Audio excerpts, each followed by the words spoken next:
Tonight on Primetime, claims of de-escalation are being tested tonight as competing narratives emerge around the pace and pressure of the war in Ukraine. With diplomacy, weather and power politics colliding, questions remain over whether restraint is taking hold or whether this is simply a shift in tone rather than reality.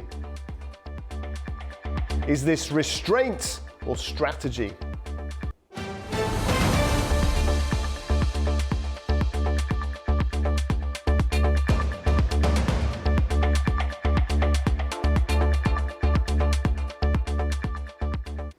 Good evening. US President Donald Trump says he secured a temporary pause in Russian strikes on Kyiv and other Ukrainian cities, citing extreme weather conditions. Now, the Kremlin hasn't confirmed any formal agreement, while the European Union accuses Moscow of using energy and the cold as tools of war. Here's the latest.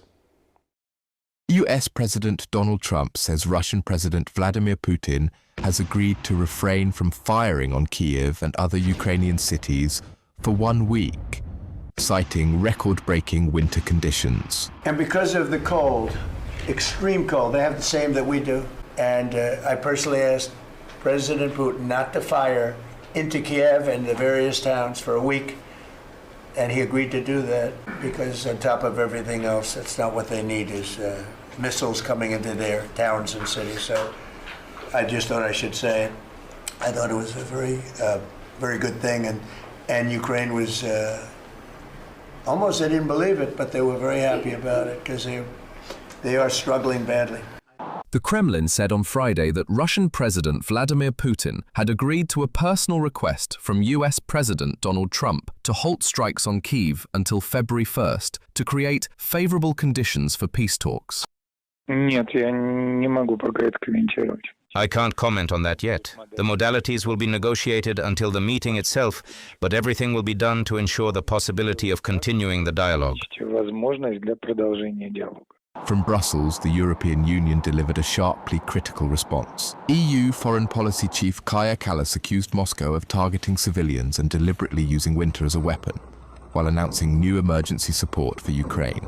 Russia is not making an even token effort towards peace. Now, energy is the new front line. The EU is responding with biggest ever winter aid package that discovers emergency equipment, funding and energy deliveries. Just today, we provided an extra 500 generators and €50 million for energy support. Overall, our energy fund has surpassed €1.6 billion.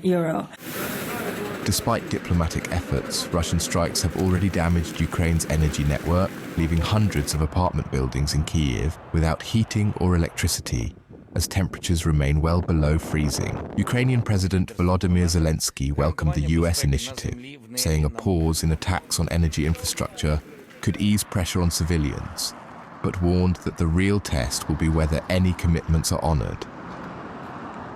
Okay, joining us now from Kyiv is Mykola Vorobyov, a political expert who's based in the city. Now, he's been closely following how developments on the battlefield, diplomatic messaging, and the winter conditions are all intersecting for Ukraine right now. Mykola, we very much appreciate you joining us on Primetime. What do you make of President Trump's latest message then? How is this being read in Kyiv? Good evening, Murat. Thanks for having me. Basically, first and foremost, we see that this is Donald Trump's own initiative.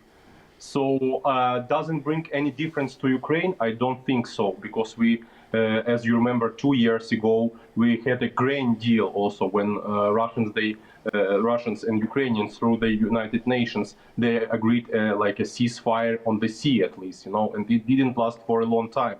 So basically now we have only a few days and the bitter cold are coming to Ukraine. So on Sunday, when a spokesperson of Vladimir Putin, Dmitry Peskov, he said that we are halting this deal until Sunday, which is February 1st, we are expecting bitter cold of minus 20-25 Celsius degrees. So basically, you can imagine, so people in Ukraine, both they're hopeful, of course, and as far as I saw in some news that people actually they stop buying some heating stuff, like EcoFlow, like heaters and so forth. So all because people are, everyone wants to believe in the better. But in reality, people remain skeptical because if it lasts just 2 days, it's just 2 days.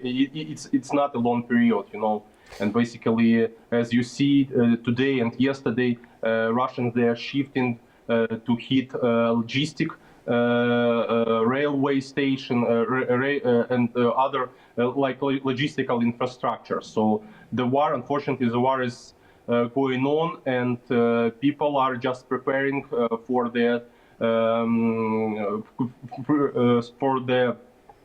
snow, for the freezing weather for the next 2-3 weeks. So basically, and of course, the Kremlin they will take advantage of this because it was relatively calm over the last week or so, and it's obvious that the Kremlin is preparing for another strike, particularly against Kyiv. And I don't think that this ceasefire, I would say, at least in the electricity, it will bring any difference on the battlefield in the Russian-Ukraine war.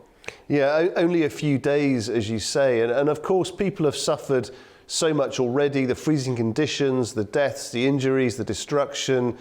There was an inference clearly from President Trump that this may not be much, but it's better than nothing, that it will in some way be helpful. Is it going to provide any help, any respite at all? Is it going to make the lives at all better for the people on the ground?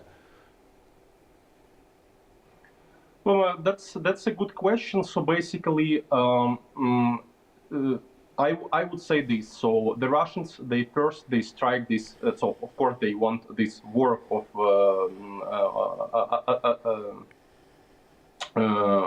atrocity. So they want to wipe out the big cities in Ukraine. So they want people to leave the big cities. So they want the huge depopulation. So according to the mayor of Kyiv, Vitaly Klitschko, since the beginning of January, since the Russians started to particularly attack like Kyiv, over 600,000 people left the city.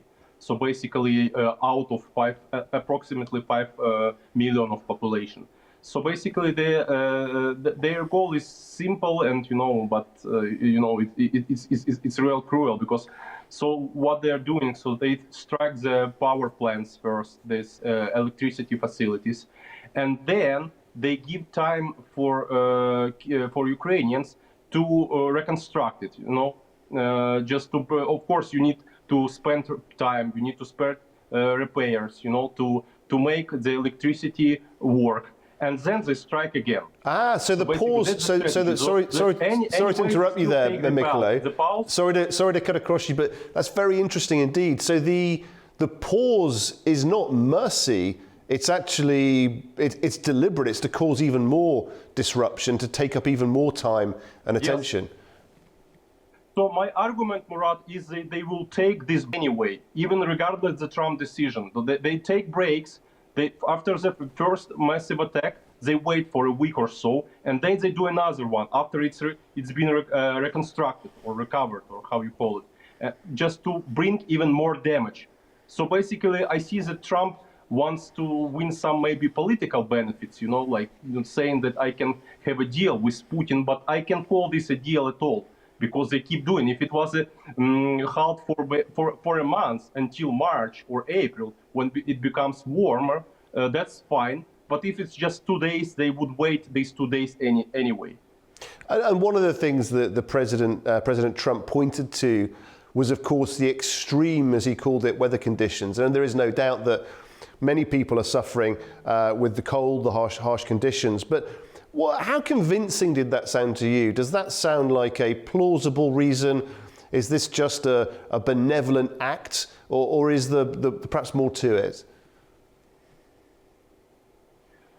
Again, Murat, I think that this president also told this that Trump, he has all the cards to stop this war, just to make Russians, the Kremlin, accountable.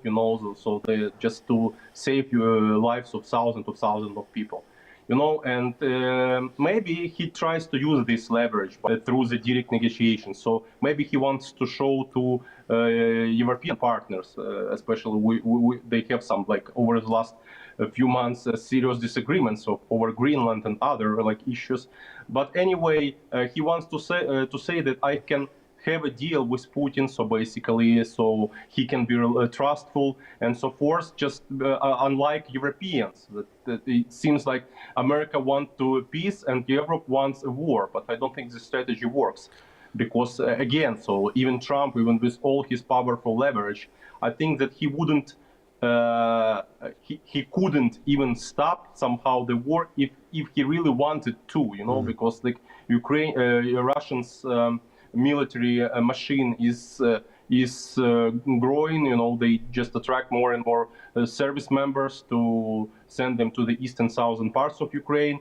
Yeah. So they are turning into some kind of North Korea, and basically these verbal assurances, even written assurances, doesn't work. So only real leverage is to provide Ukraine with more weapon, especially like Tomahawks, which was discussed earlier this year. And of course, air defense missiles, which Ukrainians are desperate to obtain, including some Patriots and missiles and so forth. So our store, you can imagine how much we spend it. So our stockpiles are always just never fulfilled fully. So basically, that's what we want. We need actions. We don't need wars, and I don't think that we can stop Putin's aggressions, the wars, and by these verbal assurances. Also, I would appreciate that even 1 hour, even 1 minute, when people not suffer, when there is no electricity, that's valuable. When you live in war, you appreciate every calm second, I would say. So even today's, that's something. I would agree with this, but it's not what we need, especially these frozen times in Ukraine. Yeah, and you mentioned the warm words but no action there. I mean, some would say that the world champions of that are the EU. You mentioned European partners there too. Now, they have had more words again today, and they've been very, very explicit. They've called out Russia for using energy and winter as cynical pressure points. Be good to get your views on that, but also on the efficacy of the EU in trying to stop this war. So basically, so after the Trump demarche, we can remember the speech of Vice President Vance on the Munich Security Summit last year, when he was critical on Europe, and actually Donald Trump, he repeated the same recently on the same forum in Davos. So basically saying that, so they have some disagreements, of course, and it's coming more and more. And Europeans, they are taking the main role of defending not only Ukraine, but themselves. Actually, so that disruptions with disagreements with Trump, I guess that it makes Europeans stronger, because they just recently started to rely on themselves. Most of the NATO countries, they agreed to increase their military expenditures to 3.5 to 5, even some 5% GDP. And of course, but the bad news is that the issue with the tensions around Greenland puts Europeans in very complicated positions. So they don't have enough equipment, as German chancellor also said, that they don't have enough weapons to Ukraine, because they have to defend Greenland, for example, because they have to defend themselves first and foremost. And of course, Ukrainians will be secondary here. That's obvious, because first, you are as president or chancellor or any politician, lawmaker elected, you will defend your own citizen, and then they provide the weapons to your partners. That's clear. But anyway, so Europeans, they do a lot to Ukraine, and it seems that more and more Ukrainian, including PURL, this military acquirement, weapons acquirement from the United States. So America doesn't pay for war anymore. It's not Biden's time. It's Trump's time. And basically, Europeans cover all these expenditures. Needless to say about this additional sanctions on Russia, the refusal to buy their oil and gas, even if it's in some long-term perspective, like in 2028, to refuse to buy all this Russian oil and gas, that's something actually. And it seems that Trump is aligning himself with the bad guys in the world, unfortunately. And it seems while the situation in the United States will not change, Kyiv has nothing to do but rely on its European partners, which already show their friendly, I would say, and very supportive attitude toward Kyiv. Mykola, we appreciate your analysis, and we thank you very much indeed for joining us from Ukraine. Thank you. Thanks for having me. Thanks, Mara. Okay, joining us now from Toronto is Olena Krejavanos, a defense analyst. Now, she's been tracking military decision-making, battlefield dynamics, and pauses or shifts in tempo that can reshape the wider conflict. Olena, great to see you. Apologies if I slightly messed up your surname there, but nevertheless, we are very, very pleased to have you on the show. And let's look at this from a military standpoint then. How significant is this so-called pause? And do you think it really changes anything tactically? Good evening. Thank you for having me. First of all, from a military standpoint, I do not think this pause affects significantly the situation on the battlefield because, first of all, as the previous guest already mentioned, it's an energy pause, so-called cessation of strikes against Ukrainian energy infrastructure. But the hostilities, the combat actions on a battlefield actually continue on multiple directions. So on the south, on the east of Ukraine, and during the last day, it was over 200 combat activities recorded on different directions. So nothing that much changed on a battlefield. Ukrainian soldiers try to defend their native land as much as they can. But then we also see the change, the shift of Russian attacks from energy infrastructure to logistical infrastructure. So Russians are now targeting logistical routes, different logistical nodes that serve very, very important points for Ukrainian military, delivering different cargoes. And those infrastructure points became the major target for Russian strikes right now. So nothing changed significantly on the battlefield. I think many of us as children grew up with these romantic stories of small moments of mercy and understanding during warfare. The people playing football in no man's land during the Second World War. There are many others around examples of it. When politicians cite these extreme weather conditions and infer a sense of sort of being benevolent in some way, giving people a chance to recover, how much credence do you place in that? Is that realistic? Does it really ever drive any proper operational decisions? Not from the Russian side. I do not have any illusion that Russians have any mercy towards Ukrainians in these harsh winter conditions. Even more, they want to use this extreme frost to inflict maximum damage. Life continues in all the regions of Ukraine, right, under the occupation.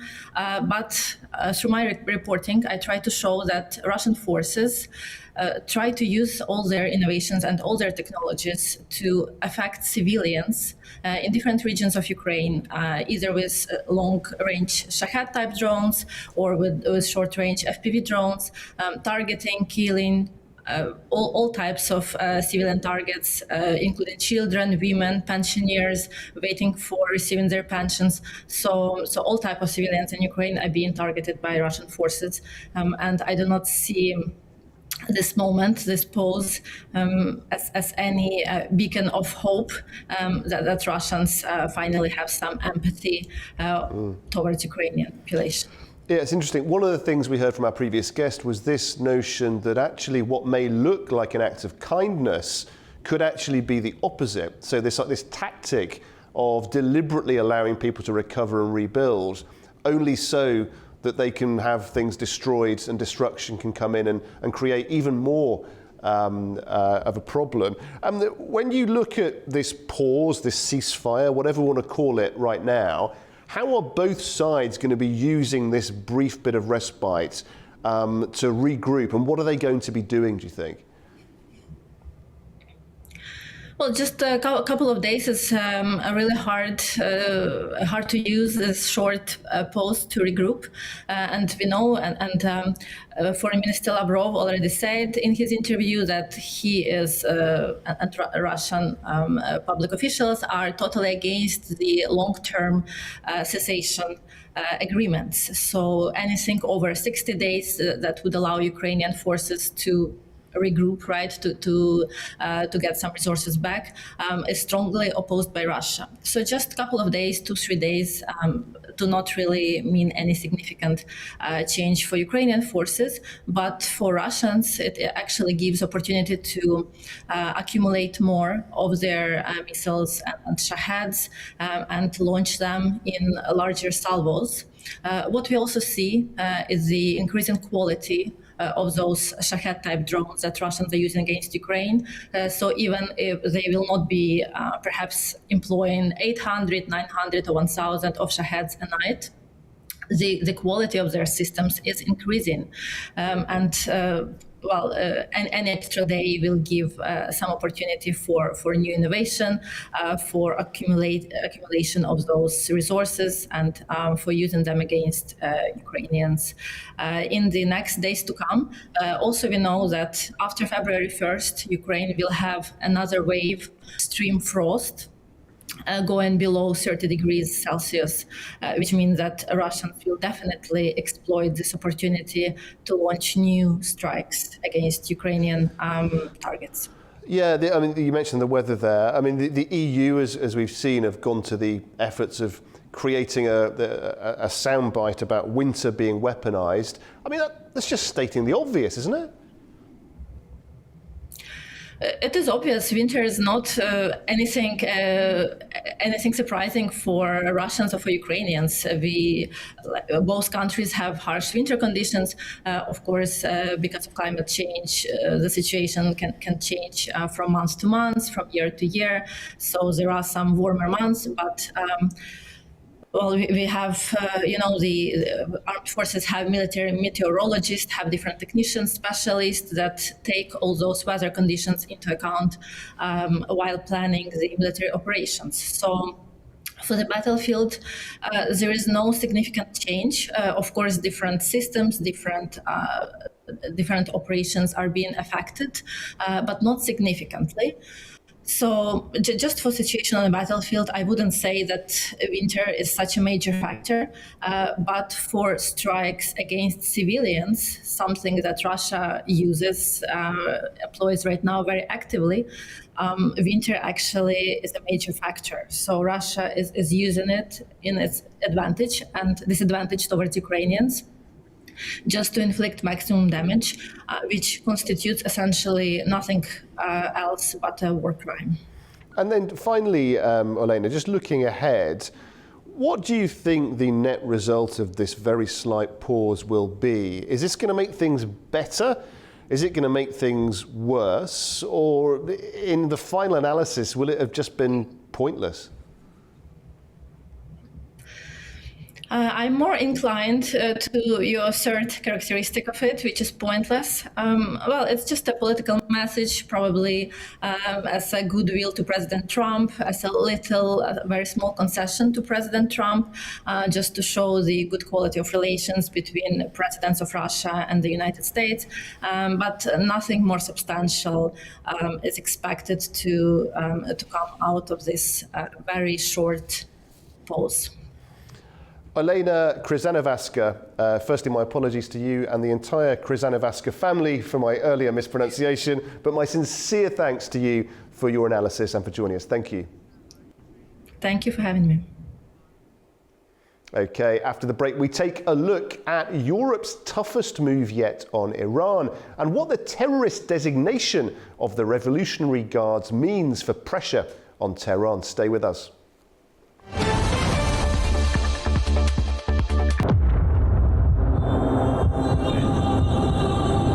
It's too risky to stop and film outside, so we stay inside the vehicle. We're dealing with an individual and with a regime that will not be satisfied with the mere reimposition of its authority. Notre position est claire. Monsieur Kadhafi doit partir. It is time for Gaddafi to go.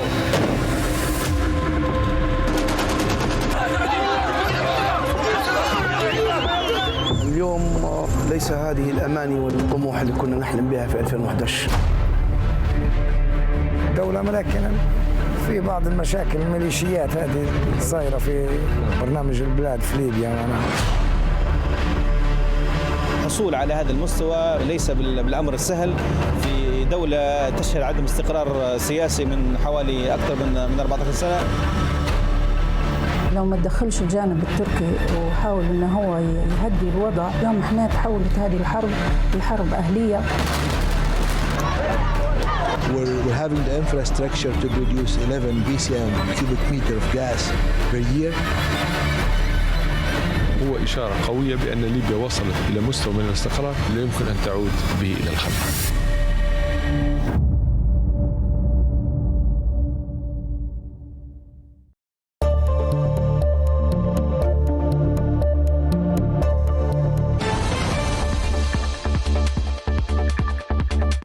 Welcome back to Prime Time. Now, the European Union has taken its strongest step yet against Iran, formally designating the Revolutionary Guards as a terrorist organisation. Well, that decision gives member states the power to criminalise links to the group and significantly ramps up pressure on Tehran. The region does not need a new war. That's according to European Union Foreign Policy Chief Kaja Kallas when asked if the bloc would support US military action against Iran. The comment comes as the EU has designated Iran's Islamic Revolutionary Guard Corps, or IRGC, as a terrorist organisation. It marks the bloc's strongest move yet against Tehran. The move follows a violent crackdown on nationwide protests in Iran earlier this month, which left thousands of people dead. The demonstrations pushed EU states to back tougher action rather than escalation.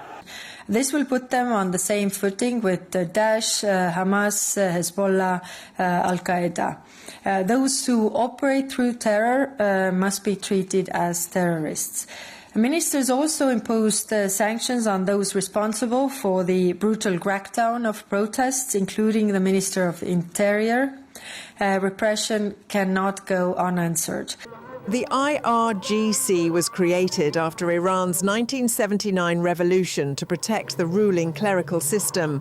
Over time, it has become one of the most powerful institutions in the country, controlling large parts of the economy, the armed forces, and Iran's missile and nuclear programs. Tehran condemned the decision, with Iran's foreign minister calling it a strategic mistake that would damage Europe's own interests. At the same time, dozens of protesters gathered outside the European Council in Brussels, welcoming the announcement. We don't ask any intervention inside Iran. We don't ask to start a war with Iran, for America to bomb us. We don't ask all of that. What we just ask is support us like that. Just say we do not negotiate with terrorists and it ends there. The rest is up to the people of Iran inside Iran. Like it's their voice and we need to hear them. In fact, it's a very, very a strong signal from the European Union about in supporting of the Iranian people and stopping the appeasement policy. Alongside the designation, the EU also imposed new sanctions on senior Iranian officials, media regulators and technology firms linked to repression and surveillance, tightening pressure on Tehran while keeping diplomatic channels open. And staying in the region, President Trump says he may be open to talks with Iran, even as US warships move closer. Now, he says no decision has been made on military action, but warns Washington would respond if Tehran resumes its nuclear program. Mr. President, have you had any conversations with Iran in the last few days, and are you planning on any? I have had, and I am planning on it, yeah. We have a lot of very big, very powerful ships sailing to Iran right now, and it would be great if we didn't have to use them. Okay? Can you say what the message was that you shared with Iranians? Well, I told them two things. Number one, no nuclear, and number two, stop killing protesters. They're killing them by the thousands. You know, I stopped 837 hangings 2 weeks ago, but they're going to have to do something. Nobody's seen anything like this. Okay, joining us now from New York is Mark Merowitz, a professor at the State University of New York Maritime College, as well as a lawyer and a distinguished political analyst. Professor, it's always a great pleasure to have you on the show. Thank you very much for joining us once again. What's going on here, really? I mean, is this President Trump says he may be open to talks with Iran, but then also at the same time building up pressure. Does this make any sense to you? I mean, some people say, look, he's got his heart set on firing some missiles. He wants to show muscularity. He's going to do it anyway, whatever Iran responds with. What's your view on this? I think he's also hearing from allies in the Middle East, such as Turkey and Egypt and Qatar, who are trying to avoid a full strike by the United States. At the same time, he did say to the protesters in Iran that help was on the way, and no help has been on the way except his strong speaking, which prevented hangings, but the Iranian regime is rounding people up and is basically continuing its malevolent and brutal actions against the people. So he's in a very tricky position. He has put the military force in place that could make the strike, and he's basically giving Iran an option, right? End your nuclear program completely, limit your ballistic missile program, and stop funding and supporting the proxies, Houthis, Hezbollah, Hamas, you name it, and then we have something to talk about. But otherwise, it seems to me the Iranian regime is being completely recalcitrant, because they are true believers and they just want to go on and do their brutality without any limitation. That's why the EU sanctions against the IRGC are so important. Yeah, I mean, let's talk about the EU now. They've designated Iran's Revolutionary Guard Corps as a terrorist organization. I mean, in one sense, it's a very strong move. In another, it's still just words, isn't it? Is it going to have any actual practical effect? First of all, I don't think of this as words. I think this is really very, very significant. You know, the United States has had sanctions on Iran, on their oil, but this EU sanction, this goes very, very deep into the Iranian economy, because the IRGC controls a big part of the economy and parlays the funding to the leadership in Iran. They're really part of this, I would say, network of terror and brutality of this regime. So by the EU getting together, and by the way, it's a great thing for Europe to get together. It really shows a paradigm for what Europe can do when they actually get together to do something. And in my humble opinion, this is way overdue. So I say kudos and bravo to the Europeans and the EU for doing this. And I think this will help, hopefully, to topple the regime. I mean, again, we can talk about regime change, but look, this is a regime that's killing thousands and thousands of its people, rounding up people, going into doctors' offices to kill doctors who help wounded people, going to hospitals. I mean, this is cruelty and horrible behavior at a level which doesn't allow this regime to continue in force. It should not be able to do so. The people of Iran need to be free. Professor, what do you think then is the net result of all of this when it comes to Tehran? You've obviously got the huge military muscularity of President Trump on one side, you've got this very strong move from the EU on the other.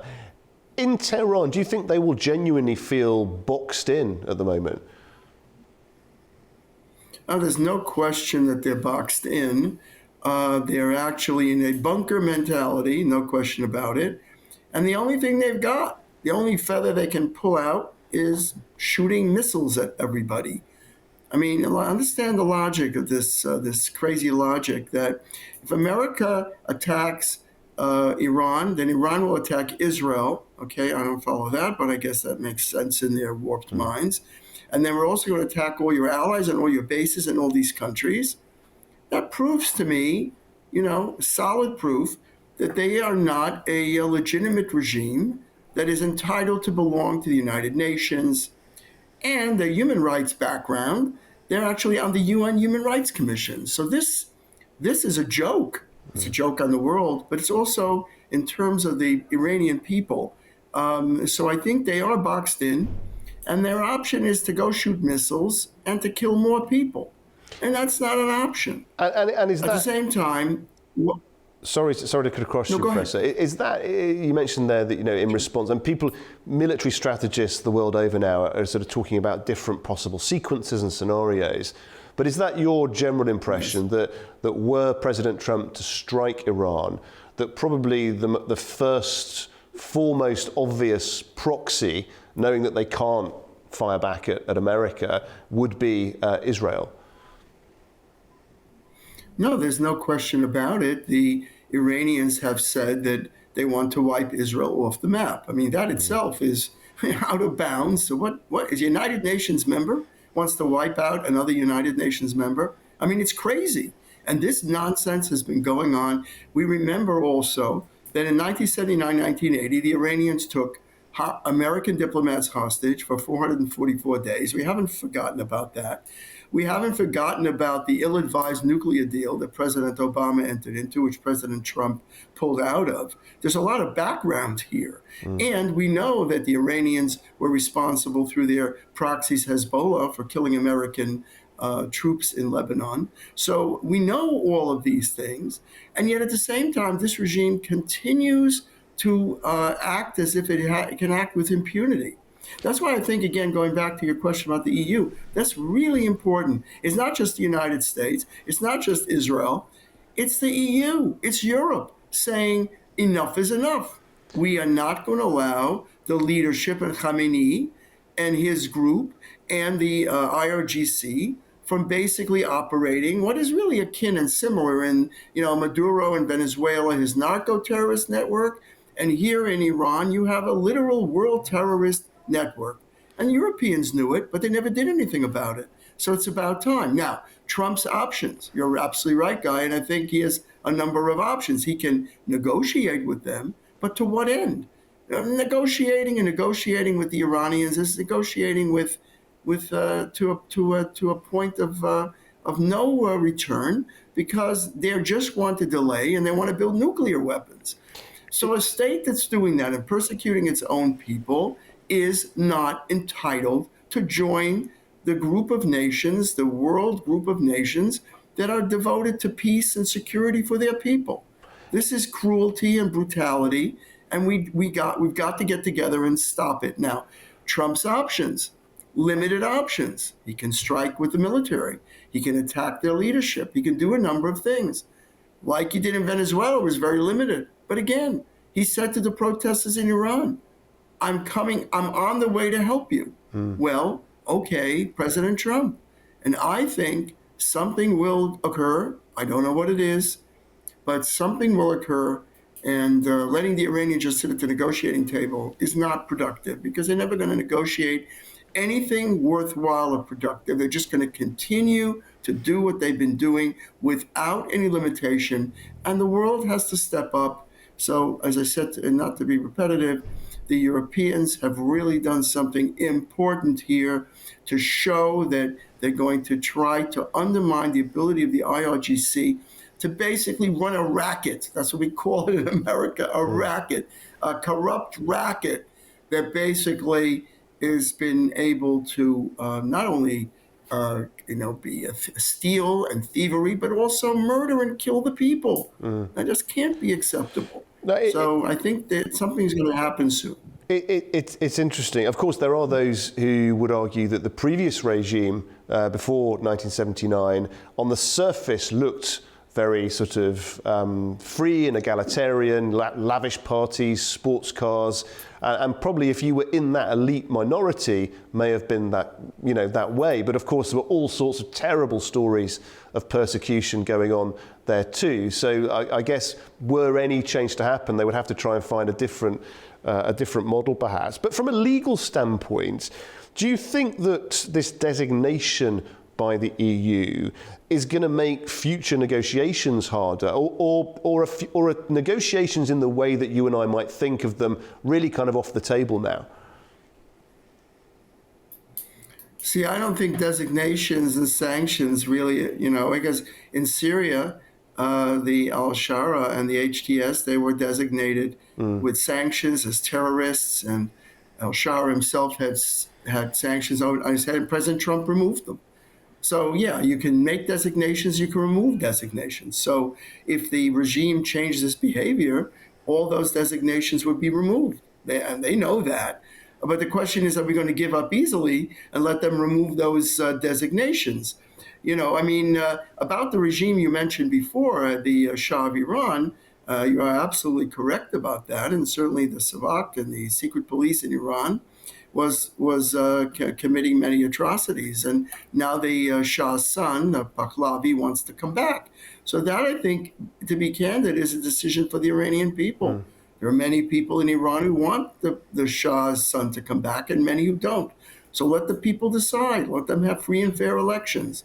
This is the one thing that the supreme leader, again, this leader for life idea, a supreme leader idea, is completely anathema to those of us in the world who believe in peace, freedom, and democracy.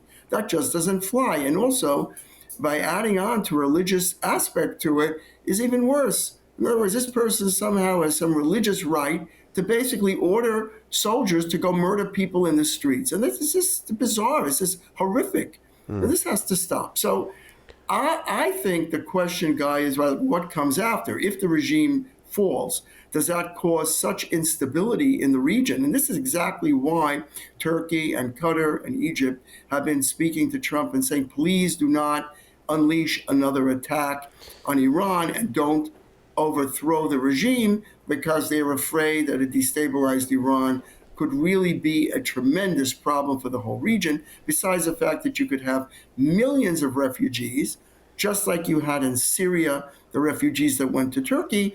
You could have millions of refugees coming to Turkey from Iran if the regime is destabilized. So it's a very, very tricky situation, and one that's hard to figure. But I think Trump understands that, and I think he's trying to listen to the allies and make decisions that would be calibrated, hopefully, to change the regime and be able to move it to more to a democracy, or where the people have a say. And that would require taking out the IRGC, but particularly the leaders and Khamenei.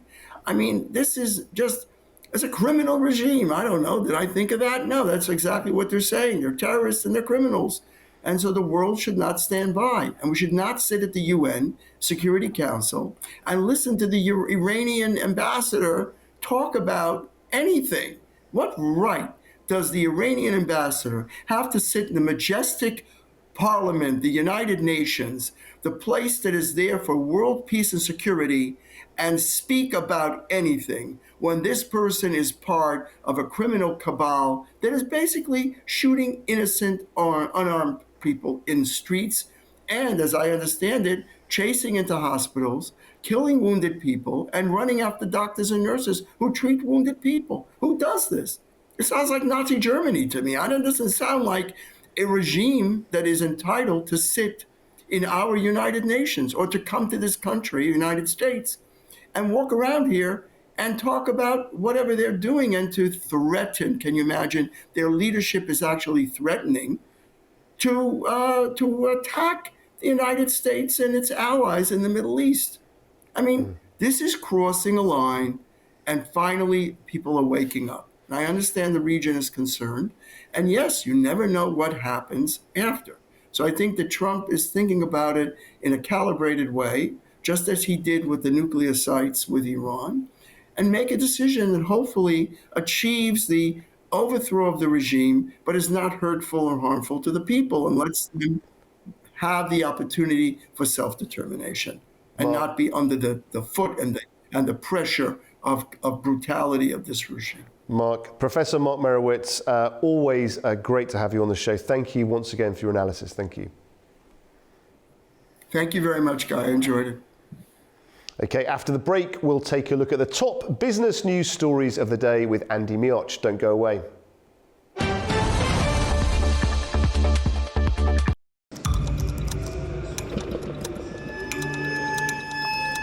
Inside Politics delves deeply into the heart of global issues shaping our world today.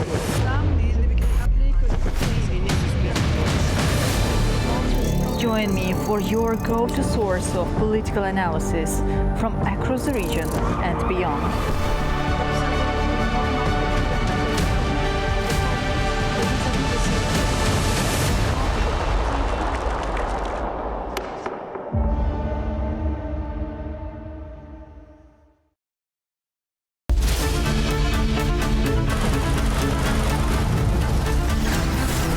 As America sleeps, Europe is waking, and the East has begun its day. A News is right here at the center, bringing you the latest stories as they break. I'm Nadia Jani, here with you each weekday morning to share latest world news and the stories shaping our region. Across all platforms and wherever you get your news, we explore the context behind the big headlines. Live from Baku, I bring you a diverse mix of regional and international news, sport and politics for you, an audience that wants a bit more. So join me Monday to Friday for the latest headlines, expert analysis and live updates from around the world. Around the globe and live from Baku, this is Daybreak here on A News.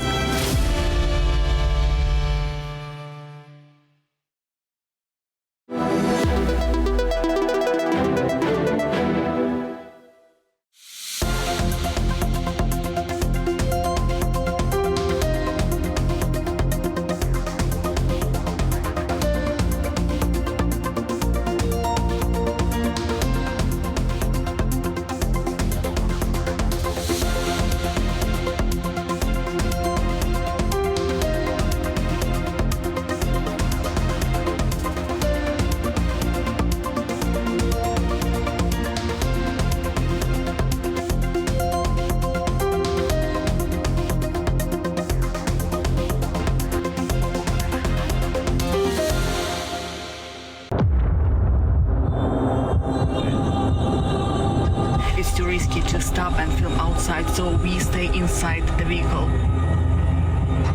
We're dealing with an individual and with a regime that will not be satisfied with the mere reimposition of its authority. Notre position est claire. Monsieur Kadhafi doit partir. It is time for Gaddafi to go.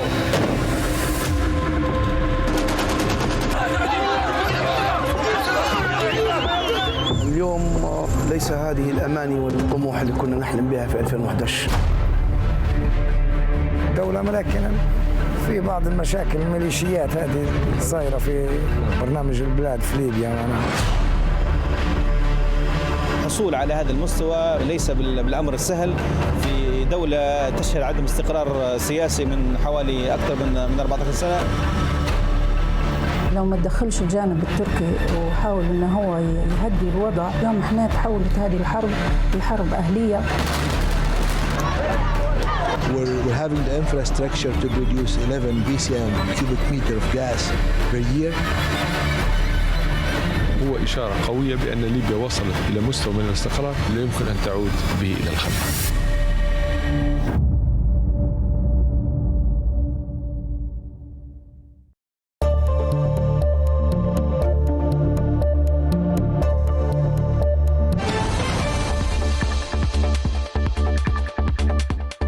Welcome back. You're watching Primetime, and Andy Mioch is with us with the latest business news stories. Andy, what have you got for us tonight?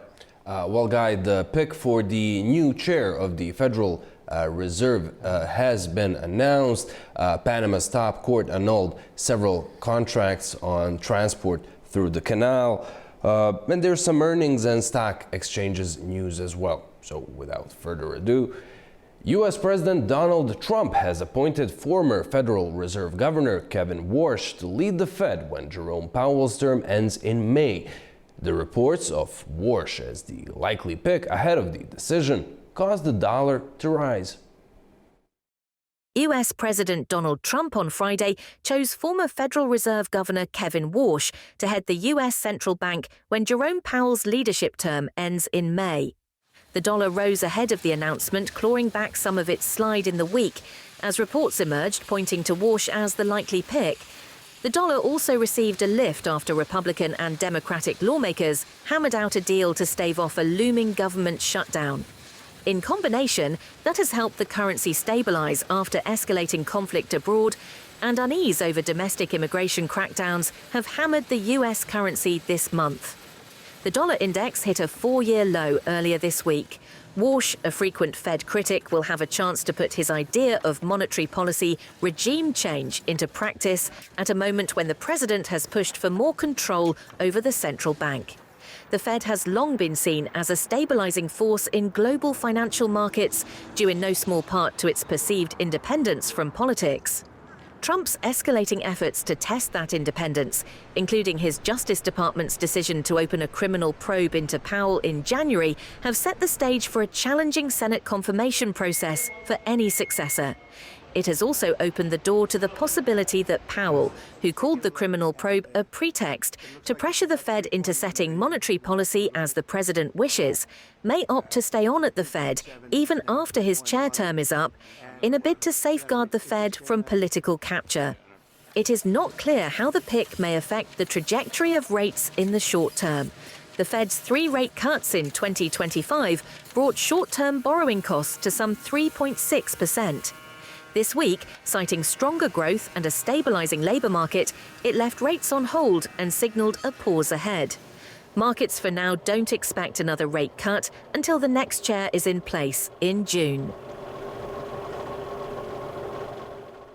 Next up, Panama's Supreme Court annulled key port contracts held by a subsidiary of Hong Kong-based CK Hutchison, leaving the future ownership of some Panama Canal operations unclear and possibly upsetting its plans to sell some terminals. Future operations of the Panama Canal face fresh doubt after the country's Supreme Court annulled key port contracts held by a subsidiary of Hong Kong-based CK Hutchison. Thursday's decision leaves the future ownership of some Panama Canal facilities unclear. The country's highest court said that it found the laws and acts underpinning the concession contract between the state and Panama Ports Company unconstitutional. Panama Ports Company, a CK Hutchison subsidiary, operates container terminals at the canal's Pacific and Atlantic entrances, separate from the waterways operations. It has held the contracts since the 1990s. The decision could disrupt CK Hutchison's proposed $23 billion sale of dozens of ports worldwide, including the Panamanian terminals, to a consortium led by BlackRock and Mediterranean Shipping Company. The 3 companies did not immediately respond to requests for comment. CK Hutchison's Hong Kong listed shares dropped around 5% Friday following the news. The ruling comes amid a growing US-China rivalry over global trade routes and is seen as a win for Washington. US President Donald Trump has pushed to curb Chinese influence over the Panama Canal, which carries about 5% of global maritime trade. Over in Indonesia, the CEO of the country's stock exchange has resigned after index provider MSCI threatened a downgrade to frontier market status, causing an $80 billion market rout. The head of Indonesia's stock exchange has resigned, the exchange said on Friday, as the consequences of a warning from index provider MSCI of a possible downgrade that triggered a more than $80 billion market rout continue to reverberate. The benchmark Jakarta Composite Index pared gains to trade flat on Friday, a day after Indonesian authorities announced a slate of measures to ease investor worries and address concerns from MSCI. The index dropped more than 8% on Wednesday and Thursday, its steepest two-day decline since April. The CEO of the Indonesia Stock Exchange resigned to take responsibility for the market conditions, the exchange's corporate secretary said. The stock market sell-off followed MSCI on Wednesday, raising concerns about ownership and trading transparency in Indonesian stocks, and warning the market risked a downgrade to frontier status if it failed to resolve the issues. Foreign capital has flowed out of Indonesia because of concerns about how President Prabowo Subianto is widening the fiscal deficit and ramping up the state's involvement in financial markets. In the European markets, Asta Energy Solutions saw its shares rise by nearly 50% on its first trading day on the Frankfurt Stock Exchange. The Austrian company manufactures highly insulated copper winding wires and rods. Shares in Austrian copper product maker Asta Energy Solutions rose by as much as 47.5% on their first day of trading in the first Frankfurt Stock Exchange, listing this year on Friday. The stock opened at €43 after the final IPO offer price was set at €29.5. Asta's IPO reached an issue volume of €190 million, with Siemens Energy acting as an anchor investor and subscribing to around €25 million worth of shares. Ahead of the listing, Asta had secured commitments for nearly one-third of the shares. After allocation, the free float will be about 39%, while Austrian entrepreneur Michael Theuner retains a majority stake of just under 55%. He is also a major shareholder in German battery maker Varta. The IPO raised roughly €125 million through a capital increase, funds that will mainly support Asta's production expansion. The company manufactures copper components used in high-voltage transformers, generators, and increasingly in data centers. In big tech news, Apple has reported quarterly revenue that surpassed Wall Street expectations, largely fueled by demand for its iPhone 17 lineup and a strong rebound in China. Apple beat Wall Street estimates for quarterly revenue on Thursday, powered by strong demand for its iPhones and a sharp rebound in China, with CEO Tim Cook telling Reuters that demand for the latest handsets was staggering.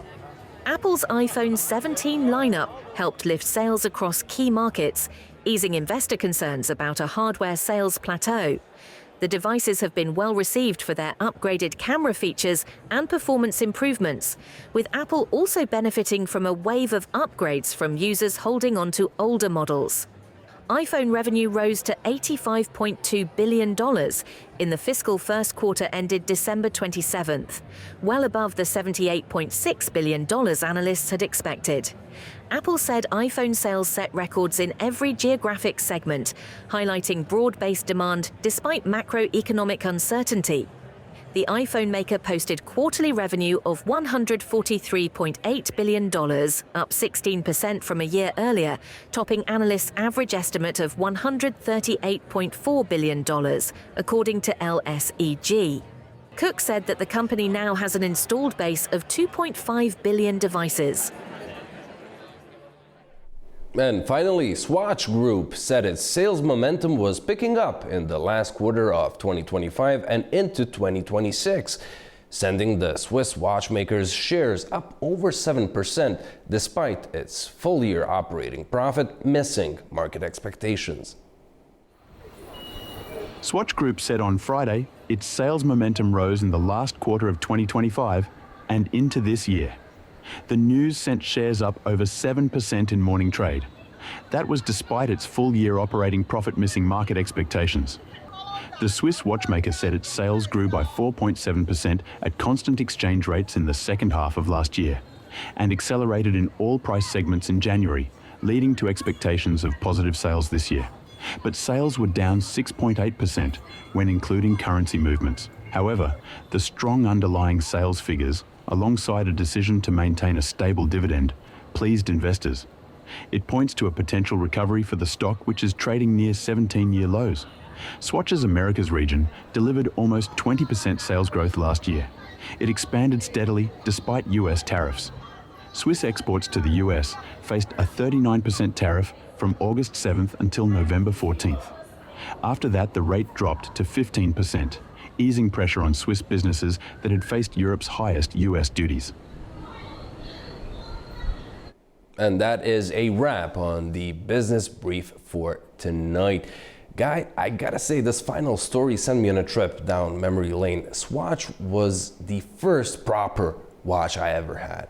Andy, in an A News exclusive, another A News exclusive, I can reveal that I also had a Swatch. It was my first watch that I ever had. It was 1990 though, so probably sometime before you got yours. And I remember it was called the Macintosh, and I absolutely loved it. So great news about those results. Thank you. Okay, after the break, we're going to take a look at President Trump's tariff threat over oil supplies to Cuba and what that could mean for the island's economy and essential services. Don't go away.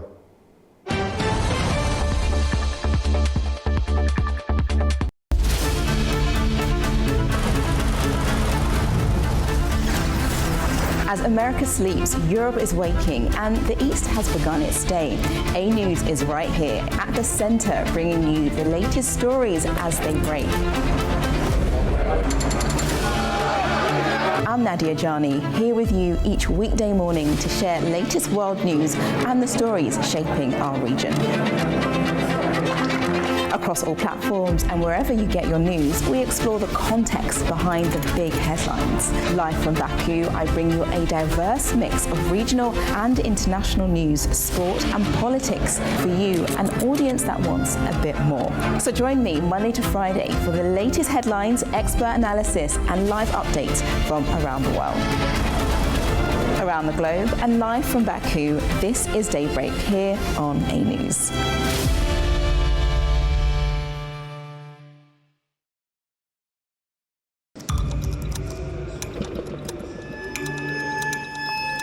Inside Politics delves deeply into the heart of global issues shaping our world today.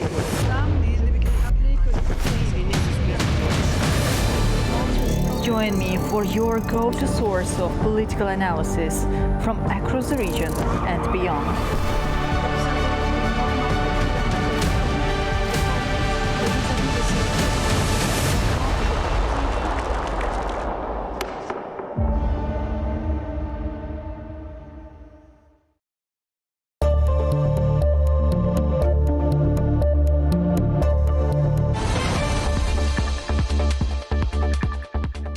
Welcome back to PrimeTime. Thanks for staying with us. President Donald Trump is threatening tariffs on countries that supply oil to Cuba, stepping up pressure on the island. Well, Havana has condemned the move, warning it could worsen the economic crisis and disrupt essential services. US President Donald Trump has signed an executive order authorizing new tariffs on countries that sell or supply oil to Cuba, escalating Washington's pressure campaign against the communist-run island. The order, signed on Thursday under a national emergency declaration, allows the United States to impose additional duties on imports from countries found to be directly or indirectly providing crude oil or petroleum products to Cuba. No specific tariff rates or target countries were named. The White House described Cuba as an unusual and extraordinary threat to US national security and foreign policy, accusing the government in Havana of aligning with hostile actors, including Russia, China, Iran, Hamas and Hezbollah. Under the new framework, the Commerce Department will determine which countries are supplying oil to Cuba, while the Secretary of State will assess whether tariffs should be imposed. The final decision will rest with the president.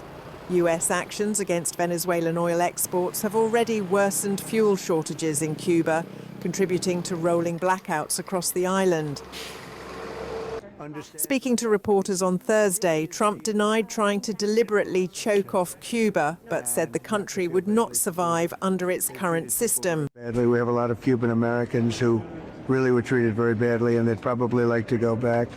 And no, I'm not trying to, but it looks like it's something that's just not going to be able to survive. I think Cuba will not be able to survive. Cuba's government condemned the move, warning it could cripple electricity generation, agriculture, water supplies and health services amid an already severe economic crisis. President Miguel Diaz-Canel said Washington had no moral authority to force Cuba into a deal. Well, our next guest joins us from Atlanta, Georgia. Mr. Eric Lemkool is a senior journalist at the Islamabad Telegraph, covering US foreign policy and international pressure campaigns. Eric, thank you very much indeed for joining us on the show. It's great to have you with us. President Trump then threatening tariffs on countries supplying oil to Cuba. From a foreign policy angle, what's the objective here?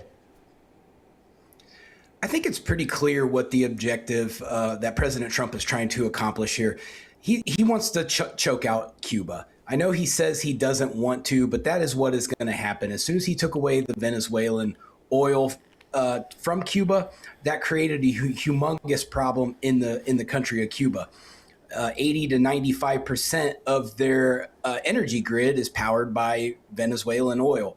So that is going to cause massive blackouts. We're going to start seeing some panicking citizens of Cuba.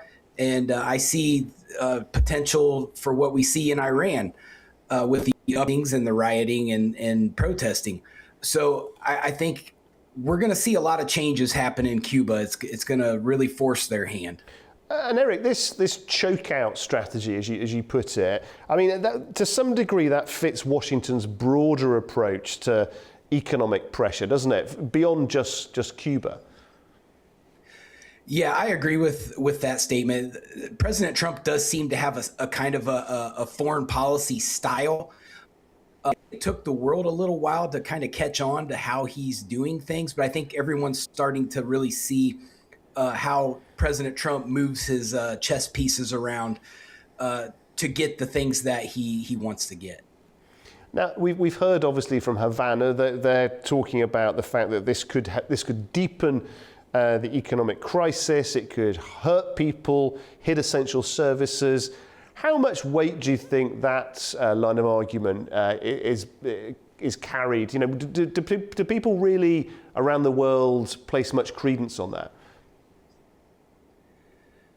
I think Cuba has isolated themselves so much that probably not a lot of countries, not a lot of world leaders are really putting a lot of stock into it, especially since they're just off of our coast and they're so close proximity that if they really need help and they're really begging for help, we are very capable of coming in and helping them. Now, that is where President Trump holds the high ground in the negotiation, to where if they really need some help, we're right here. But it's going to cost you this, this, and this. And I do think that that is what the plan is to put them in a situation where they have to negotiate with us and they have to lift some of the pressure that they put on their people and to stop being dependent upon countries that aren't so nice to the United States. We all know, of course, that we're talking about the most powerful man in the world. When we talk about President Trump, the US is clearly the most powerful economy, the most powerful military. Nevertheless, when US pressure starts affecting allies or energy suppliers, do you think there's any sense in which the White House might think twice about really tightening its grip? I do think that President Trump is going to consult with some of our international allies.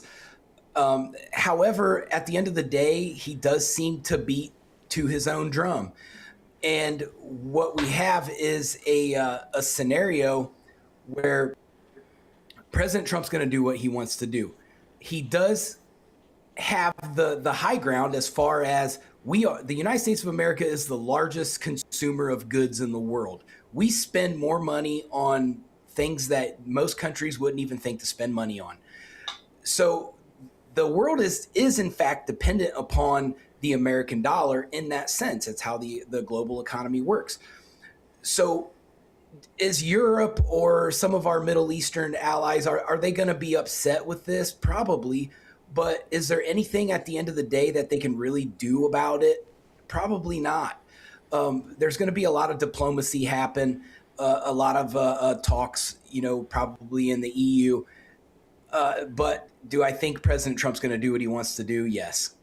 It's interesting, when we saw the president on Air Force One there, he did seem to have quite a resigned tone when discussing this. Do you think that any more negotiation is really going to take place now, or is everybody sort of, a position's hardened on both sides, do you think? I think President Trump appears to be very hardened when it comes to his international policies, especially countries that we have not had the greatest of relationships with. However, we do see that just with the Greenland situation, President Trump came out and said, well, we'll put military force there if we want. And then he backtracked off of that. And it's kind of how he negotiates as a businessman. Throw out the high dollar bid and negotiate down from there. And I think that's what we're going to see here as well. We're going to see the kind of the doomsday scenario, and then President Trump is going to dial back to kind of trick everyone to giving us what we want and to bring some sort of relief to the people of Cuba. Eric, we appreciate your analysis very much indeed. Great to have you with us. Thank you. Thank you. Okay, after the break, we take a look at Karabağ's Champions League draw and what it means for Azerbaijani football after a tough week in Europe. Don't go away.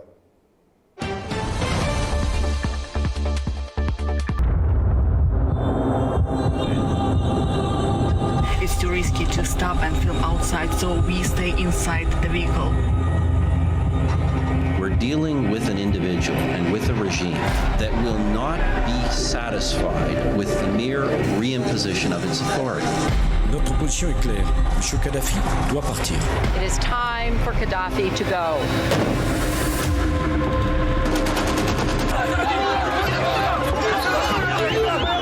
اليوم ليس هذه الأماني والطموح اللي كنا نحلم بها في 2011.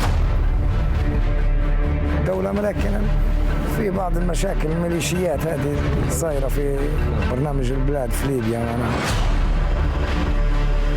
الحصول على هذا المستوى ليس بالأمر السهل في دولة تشهد عدم استقرار سياسي من حوالي أكثر من 14 سنة. لو ما تدخلش الجانب التركي وحاول انه هو يهدي الوضع، اليوم احنا تحولت هذه الحرب لحرب أهلية. We're having the infrastructure to produce 11 BCM cubic meter of gas per year. هو إشارة قوية بأن ليبيا وصلت إلى مستوى من الاستقرار لا يمكن أن تعود به إلى الخلف.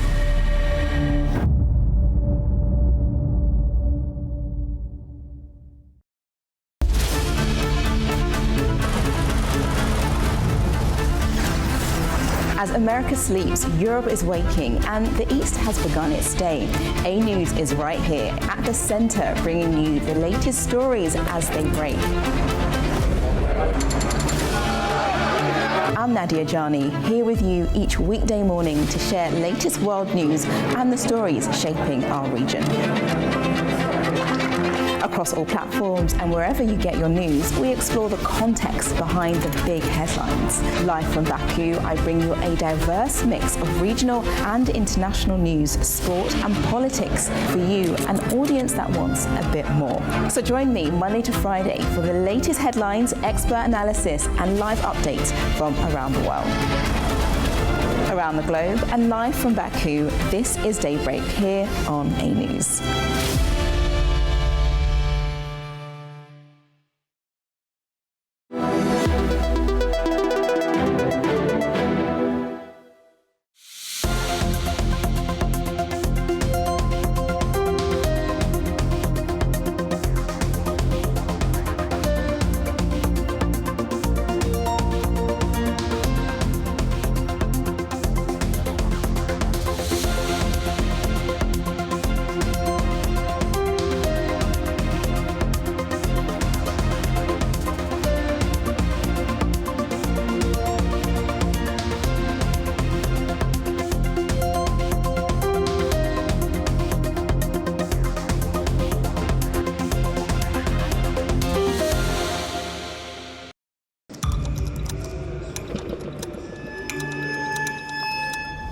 Inside Politics delves deeply into the heart of global issues shaping our world today.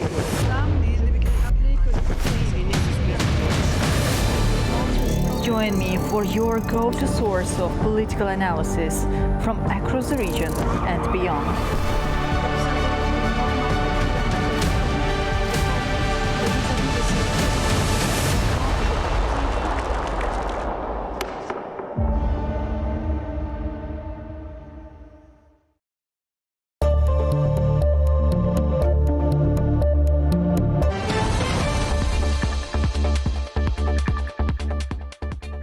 Welcome back. You're watching Primetime. Now to the Champions League and a big night for Azerbaijani football. Well, earlier this week, A News' correspondent Katie Wilson was in Liverpool, where Karabakh suffered a heavy 6-0 defeat. But today, the focus shifted back to Baku, with attention firmly on the draw for the knockout phase playoffs. Now, Katie was outside Karabakh Stadium this afternoon as the club waited to learn its fate.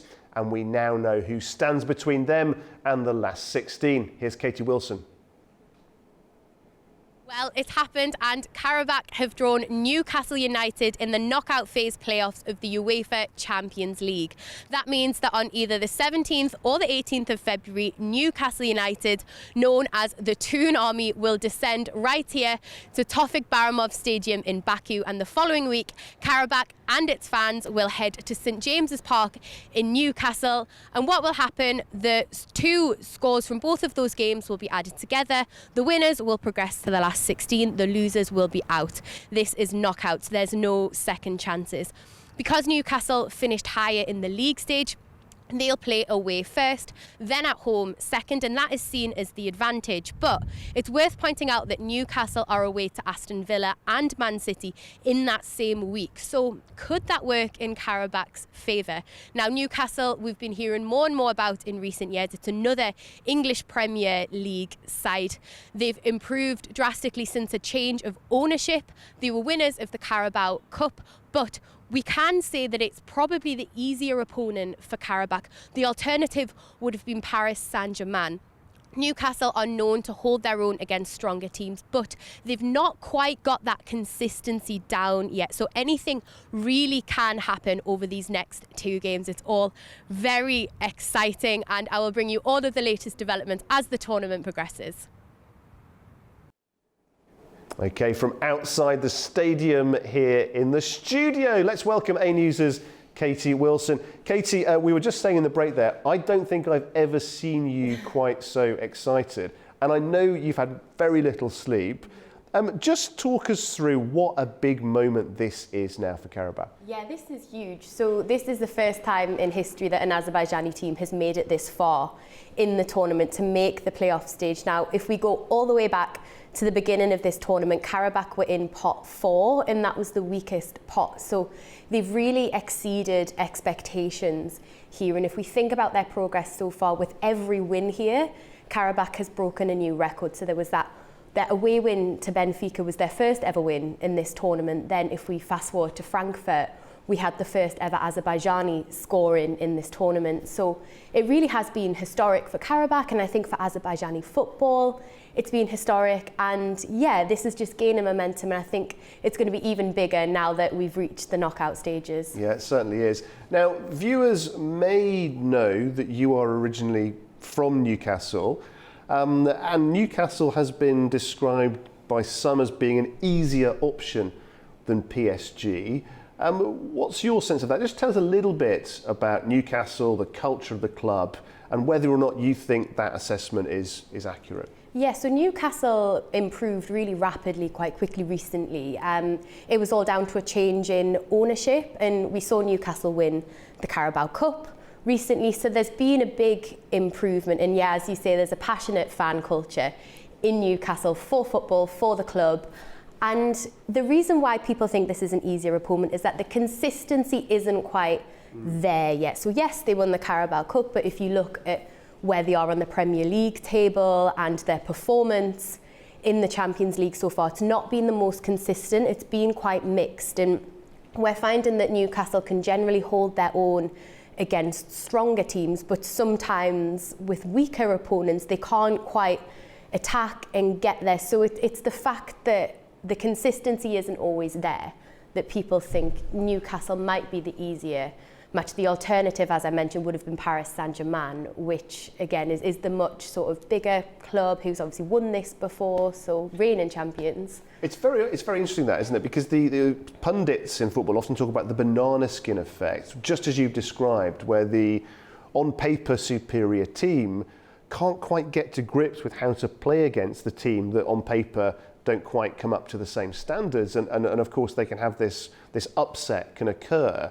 When you look at the way that Karabakh have played, the skillful way they've been managed, clearly they have this ability, don't they, to beat teams that technically or on paper are actually better players.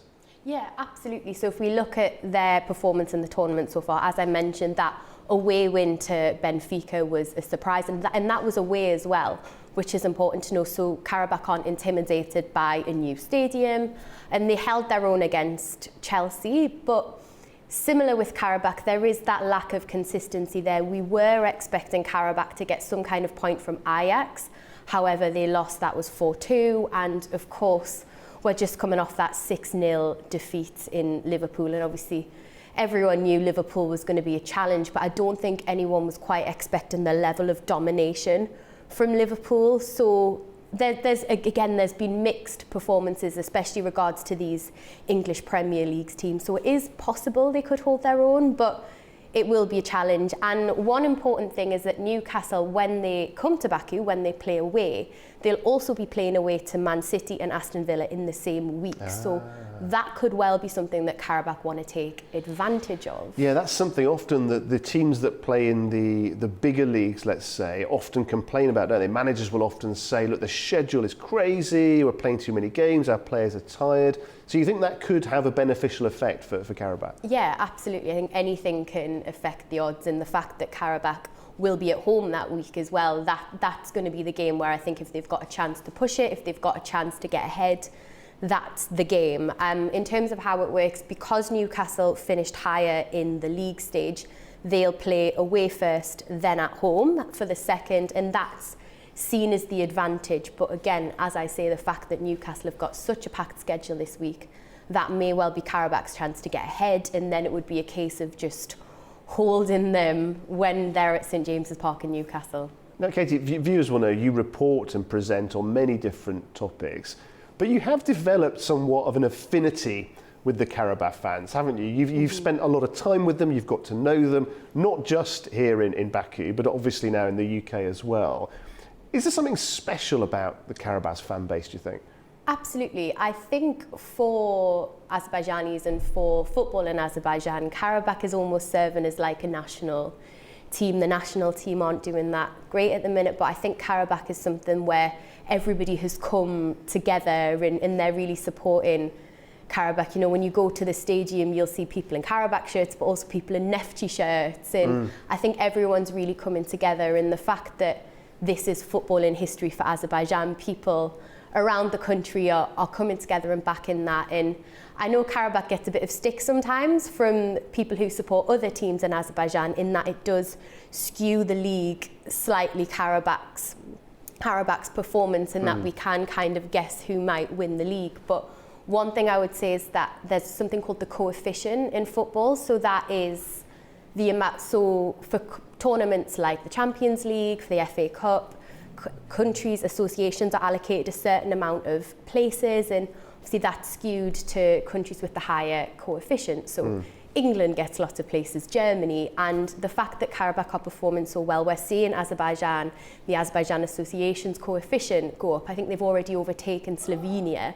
So if we see that continuing, that will open the door for other clubs to possibly enter these tournaments, and it means the coefficient, which are often so skewed to bigger associations, it will make a difference for all clubs in Azerbaijan. It's very interesting that, and also I think the region as well, obviously, the team has almost become emblematic of this region that has had such a difficult period and is now clearly demonstrating success, rebuild, rejuvenation, the ability to go to heights that perhaps others may at one time have thought impossible. So that connection with the name, the region, important too.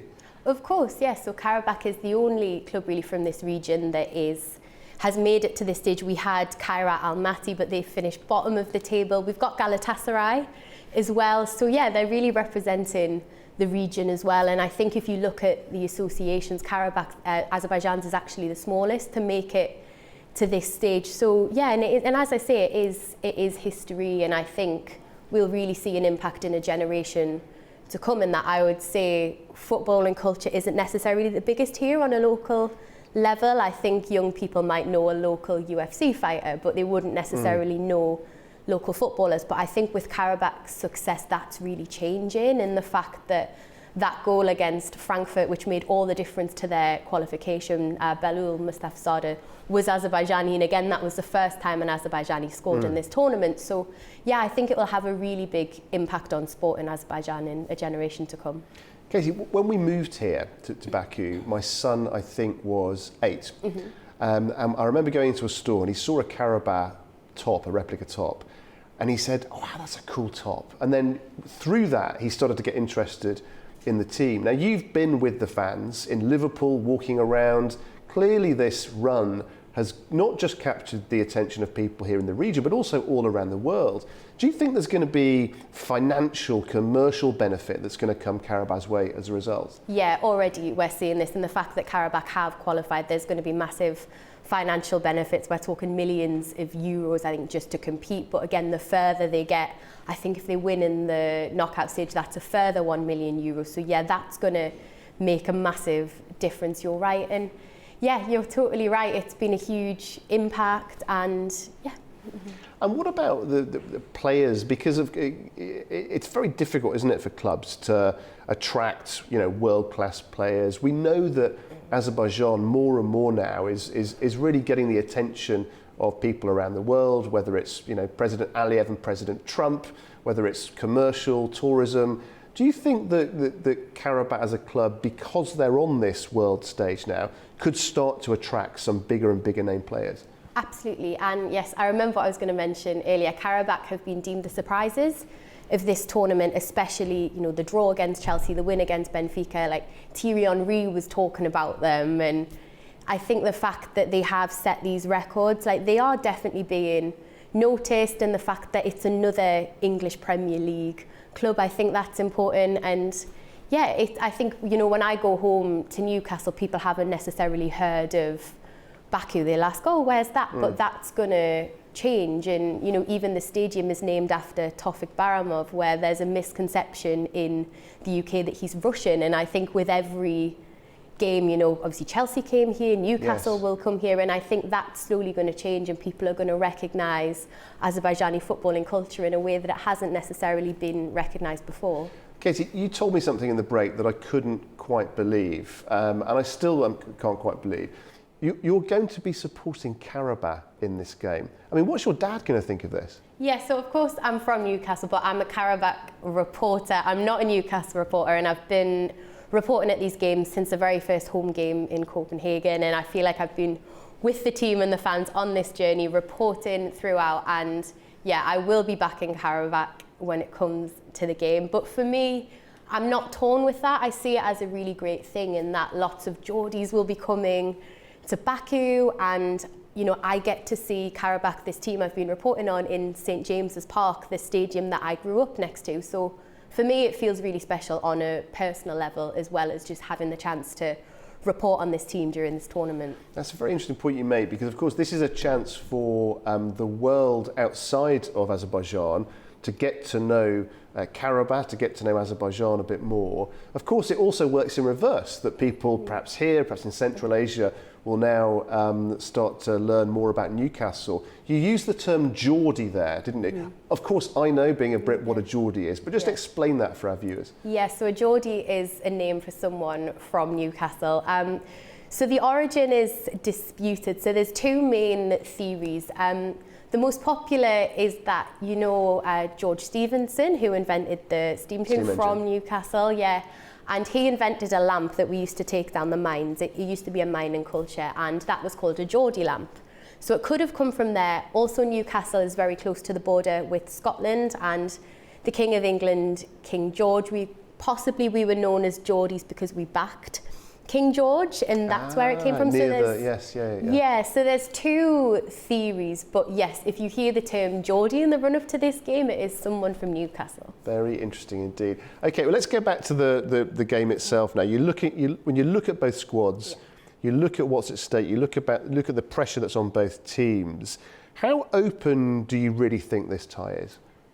So I think if we forget the 6-0 defeat against Liverpool and look more at the 2-2 draw against Chelsea, there is a chance, and Karabakh have surprised through this tournament. I think it's a case of learning the lessons from Liverpool and possibly playing in a more defensive way, you know, if they do get on top in the home game rather than attacking. I think it will come down to that. But I think as long as Karabakh learn the lessons from Liverpool, there is certainly a chance. And as I say, Newcastle haven't quite got that consistency down. So yes, we've seen, you know, great playing from Newcastle. They drew against PSG, and whilst Karabakh were playing Liverpool, they beat PSV as well. So they've had a good performance, but as I say, the consistency isn't there. They're 9th in the Premier League, and even the Champions League games isn't quite there. So I think it's just a case of Karabakh taking advantage of that.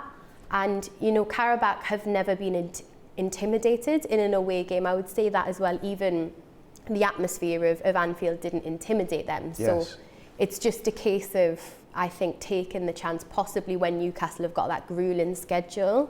That might be the moment to take a chance, I would say. And do you think, in a sense as well, that they've now played Liverpool, and all, you know, they lost 6-0, but they're now going to play a team, I think most people would agree, slightly below that standard.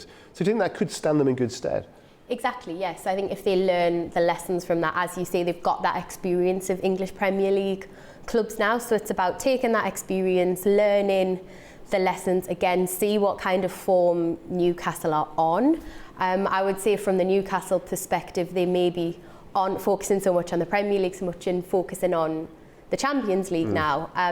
So yeah, it'll be an interesting one, but it's certainly a lot more open, I would say, than it could have been. Like I say, the opponent could have been PSG, and I think that would have been a very different state of affairs. So yeah, there's certainly every chance, and as we know with football, anything can happen. Okay, well, I think your excitement has definitely transferred to me via osmosis, and hopefully to our viewers too. And we look forward to your coverage from both games, Katie. And I know that you'll keep us up to date every step of the way. Thank you very much indeed for coming in. Okay, after the break, we check in with our correspondents all around the world for the very latest developments from their regions. Do stay with us.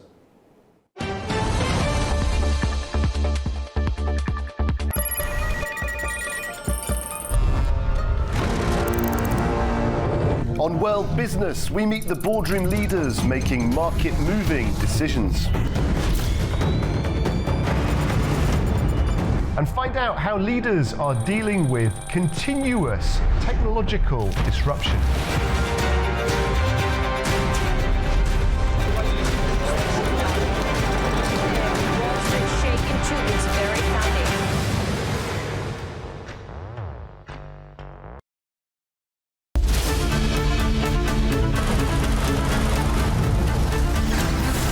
As America sleeps, Europe is waking, and the East has begun its day. A News is right here at the center, bringing you the latest stories as they break. I'm Nadia Jani, here with you each weekday morning to share latest world news and the stories shaping our region. Across all platforms and wherever you get your news, we explore the context behind the big headlines. Live from Baku, I bring you a diverse mix of regional and international news, sport and politics for you, an audience that wants a bit more. So join me Monday to Friday for the latest headlines, expert analysis and live updates from around the world. Around the globe and live from Baku, this is Daybreak here on A News.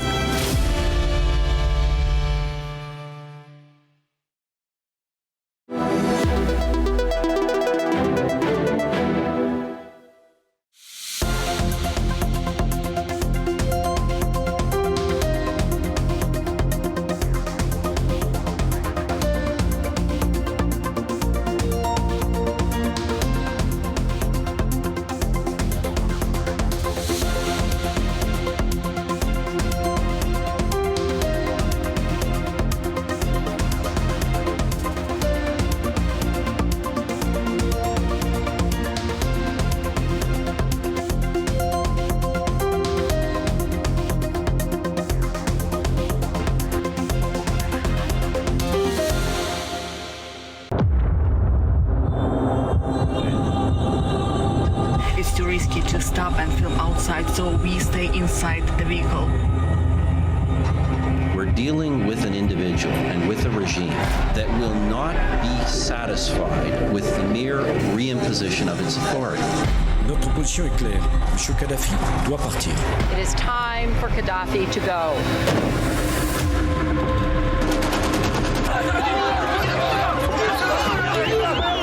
اليوم ليس هذه الأماني والطموح اللي كنا نحلم بها في 2011. دولة ملكنة في بعض المشاكل الميليشيات هذه صايرة في برنامج البلاد في ليبيا معناها. الحصول على هذا المستوى ليس بالأمر السهل في دولة تشهد عدم استقرار سياسي من حوالي أكثر من 14 سنة. لو ما تدخلش الجانب التركي وحاول انه هو يهدي الوضع، يوم احنا تحولت هذه الحرب لحرب أهلية. We're having the infrastructure to produce 11 BCM cubic meter of gas per year. هو إشارة قوية بأن ليبيا وصلت إلى مستوى من الاستقرار لا يمكن أن تعود به إلى الخلف.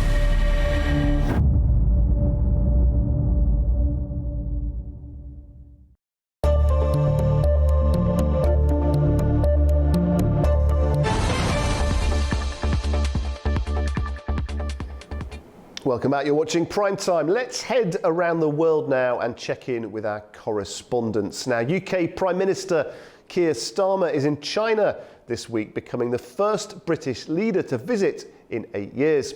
Well, talks in Beijing have centred on visas, trade and major investment, as London signals a more pragmatic, though cautious reset in relations with China. A News' correspondent Zainab Farizada reports. It's been a busy start for British Prime Minister Keir Starmer's visit to China, the first for a UK Prime Minister in 8 years.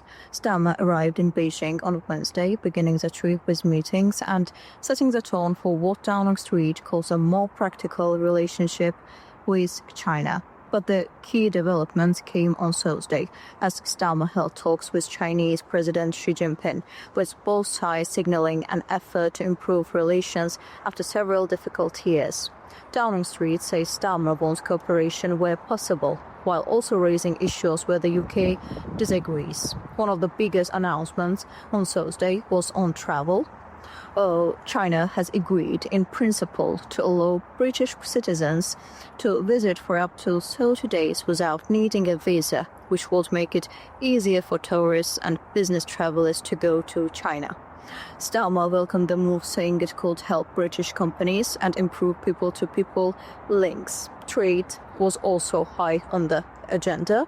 The leaders discussed areas of economic cooperation, including British exports such as whiskey, and they also talked about tackling illegal migration and people smuggling networks. Starmer also raised sensitive topics, including human rights, so no major breakthrough was announced. A key business headline came from pharmaceutical giant AstraZeneca, which said it will invest around $15 billion in China by 2030. The company plans to expand research and manufacturing there, and Starmer presented it as a major win for British business during the visit. And alongside diplomacy and deals, there was also a symbolic moment on Thursday. Starmer visited Beijing's famous Forbidden City, one of China's most historic landmarks, highlighting the cultural side of the trip. So, while the visit began on Wednesday with arrival and preparation, Thursday delivered the main headlines: visas, investment, trade talks, and a clear effort by Starmer to restart engagement with China while still approaching the relationship carefully. Zainab Farizada, A News, Manchester, United Kingdom. Iran's Foreign Minister Abbas Araghchi has held high-level talks in Istanbul with his Turkish counterpart as Ankara steps up efforts to diffuse rising tensions between Washington and Tehran. Now, he also met with President Recep Tayyip Erdogan as Turkey positions itself as a potential mediator in the widening regional crisis. Our correspondent reports now from Turkey. Iranian Foreign Minister Abbas Araghchi visited Istanbul on Friday, where he held closed-door talks with his Turkish counterpart, Hakan Fidan. At a joint press conference after the talks, Fidan said Turkey was ready to support a diplomatic solution to the ongoing regional crisis amid fears of a looming U.S. attack on Iran. Stressing Turkey's continued opposition to any military attack on Iran, Fidan said U.S.-Iran talks should resume over Iran's nuclear program. Once those talks begin, he said, other outstanding differences between the two sides can be addressed individually. Arakci, for his part, welcomed Turkish efforts to de-escalate tensions in the region, describing Turkey as a neighbor and friend. He also said Tehran was prepared to resume nuclear talks with Washington. But those negotiations must be fair, he added, saying Iran would never enter talks while under the threat of U.S. attack. Arakci said Tehran was ready to hold talks but was also preparing for war, adding that Iran's ballistic missile capacity, which it needs for its own self-defense, was not up for negotiation. Both foreign ministers also accused Israel of instigating conflict in an already volatile region. Following the joint press conference, Arakci also met Turkish President Recep Tayyip Erdogan for closed-door discussions, details of which were not immediately made available.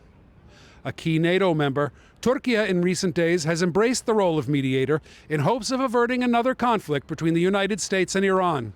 On Friday morning, Erdogan spoke by phone with his Iranian counterpart, Masoud Pezeshkian, saying Ankara was ready to facilitate diplomacy between Tehran and Washington in hopes of diffusing the crisis. This is Adam Morrow for A News in Istanbul, Turkey. The US is considering lifting long-standing trade restrictions that still affect several Central Asian states. A News correspondent Fariza Kalamazina has the details now from Almaty. The United States is moving toward lifting long-standing trade restrictions affecting Central Asia, signaling a possible shift in economic relations with the region. Speaking at a Senate hearing, U.S. Secretary of State Marco Rubio said the White House supports repealing the Jackson-Vanik Amendment for Central Asian countries. Addressing the U.S. Senate Foreign Relations Committee, Rubio described the measure as outdated and no longer reflecting current political and economic realities. He said lifting the amendment would create new opportunities for economic cooperation and allow the United States to develop more flexible and deeper partnerships across the region. Rubio highlighted Kazakhstan, noting that the country has met the required conditions and previously passed a review by the World Trade Organization, confirming its transition to a market economy. At the same time, he stressed that repealing the amendment requires formal legislative action and a vote in Congress. Lawmakers also confirmed that the draft bill has already been prepared in the Senate. The initiative to fully remove the amendment's application to Central Asian countries is now ready for additional consideration. For Kazakhstan, the issue has remained unresolved for years. While the amendment was lifted for Ukraine in 2006 and for Russia in 2012, Kazakhstan, along with Kyrgyzstan, Uzbekistan, Tajikistan and Turkmenistan, remains formally subject to it. And in the summer of 2024, Kazakhstan's Ministry of Trade again appealed to Washington, saying the country is ready to expand non-resource exports to the United States across 90 product categories. Adopted in 1974, the Jackson-Vanik Amendment originally restricted trade with the Soviet Union over limits on immigration. And after the collapse of the USSR, it was automatically extended to former Soviet republics. Fariza Kalimurzaeva, Almaty, A News. Authorities in Afghanistan say at least 61 people have died after heavy snow and rain, with severe weather further worsening the humanitarian situation. A News correspondent Tamim Bahis reports from Kabul. Afghanistan is facing a deepening humanitarian crisis as severe winter weather compounds poverty and food shortages across the country. Heavy snowfall and freezing temperatures are pushing already vulnerable families to the brink. Authorities say recent snow and rain have killed at least 61 people. and left more than 110 others suffering from weather-related health problems. Roads remain blocked in some areas, while daily survival has become a struggle for millions. 25-year-old Kabul resident Faiz earns just 200 Afghanis a day, around $300 selling street food. It's freezing now, with ice underfoot and a biting chill in the air. I set up my stall every morning at 9 and work until around 7 or 8 at night. I have to work every single day. If I take a day off, there's no food for my family of 9. No matter how cold it gets, I have to earn a meal for my family. There's no one else at home who can bring in money. Faiz's iron sheet home offers little protection from the cold, while the rising cost of fuel and firewood has added to the strain. The room is freezing cold. My daughter is sick, but I can't afford to buy her medicine. It's very difficult for me to decide whether I should use my 200 Afghanis' daily income to pay the rent first, buy medicine for my child, or keep my family fed. Severe winter conditions are worsening Afghanistan's humanitarian emergency. According to a new report by the World Food Programme, an estimated 17.4 million Afghans are expected to face food insecurity by March this year. The agency also warns that 14.9 million women and children are likely to suffer from malnutrition. As temperatures continue to drop, humanitarian organizations warn that without urgent assistance, many families will be unable to cope with the harsh winter months ahead. For now, families like Faiz's face an impossible choice each day between warmth, medicine, and food, as Afghanistan's winter tightens its grip.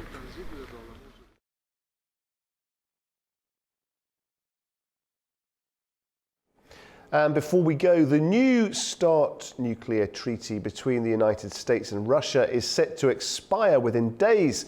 Experts say unless the two sides reach a last-minute agreement, a move that would leave the world's two largest nuclear powers without formal limits on their strategic arsenals for the first time in decades.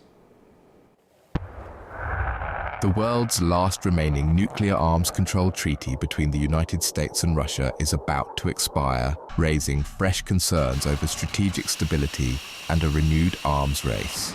The New START treaty is set to lapse on February 5th unless Washington and Moscow reach a last-minute agreement.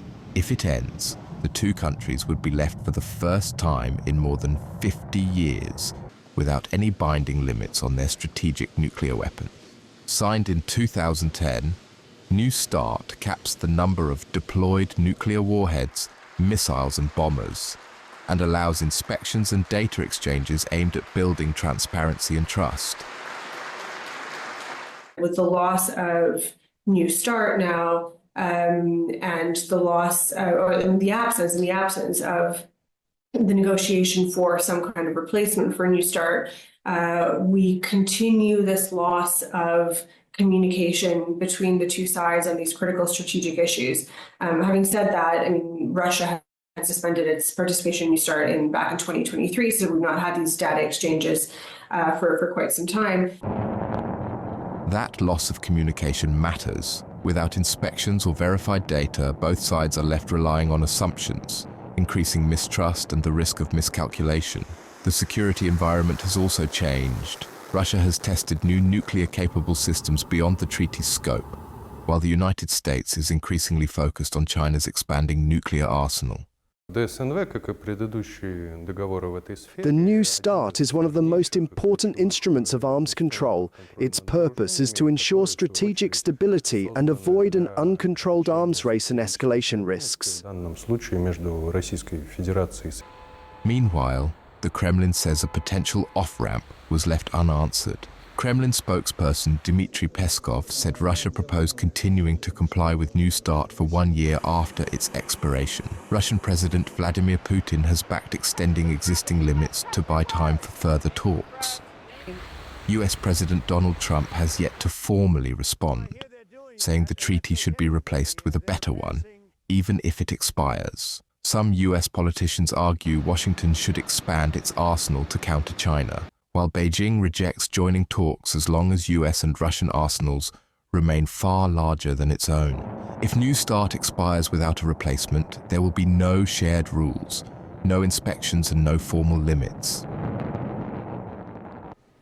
Well, that brings us to the end of Primetime for tonight and for this week. With so much going on in the world, please do keep up to date by checking out our website, anews.tv. And from all of us here at A News, thanks for watching.